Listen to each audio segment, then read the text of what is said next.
नमस्कार, मी शामराव मोकाशी आणि आज आपण विरारमध्ये आहोत।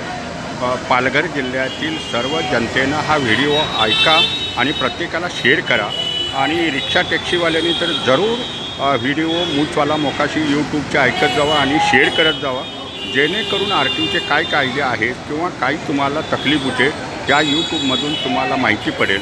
आणि आता तुमचं प्रत्येक वर्षाला 2 वर्षाला वाहन पासिंग करावं लागतं आणि त्यासाठी जर तुम्ही वेळेत हे पासिंग केलं नाही तर तुम्हाला ऑनलाईनला दररोजचा 50 रुपये दंड हा वाढत असतो, हे मात्र लक्षात ठेवा। म्हणजे दंड तुम्ही भरत राहणार आहे का? जर तुम्ही वेळेत पासिंग 1 महिना अगोदरी पासिंग करू शकता, हे मात्र कुणीही विसरू नका। शिवाय रिक्षावाल्यांनी तर आपली रिक्षा पासिंगला जाताना आता पावसाळ्याचा नियम असा असतो की तुमचा वायपर हा रिक्षाला कुठल्याही वाहनाचा पावसाळ्यात चालू स्थितीत लागतो।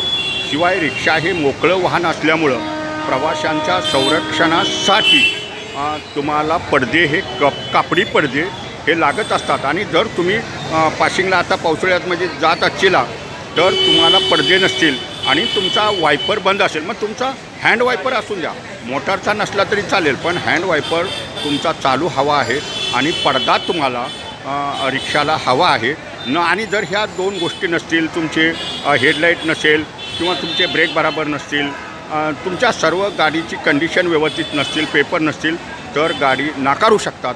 पण आता पावसाळा चालू झाल्यामुळं प्रत्येकानं रिक्षावाल्यांनी पालघर जिल्ह्यातील लक्षात ठेवायचं आहे की पासिंगला जाताना आपल्या गाडीला रिक्षाला पडदे आहेत का आणि आपला वायपर चालू आहेत का, सिग्नल लाईट चालू आहेत का, आपला ब्रेक लाईट चालू आहे का आणि हेडलाईट चालू आहे का, ह्या सर्व गोष्टी व्यवस्थित करूनच तुम्ही जावा।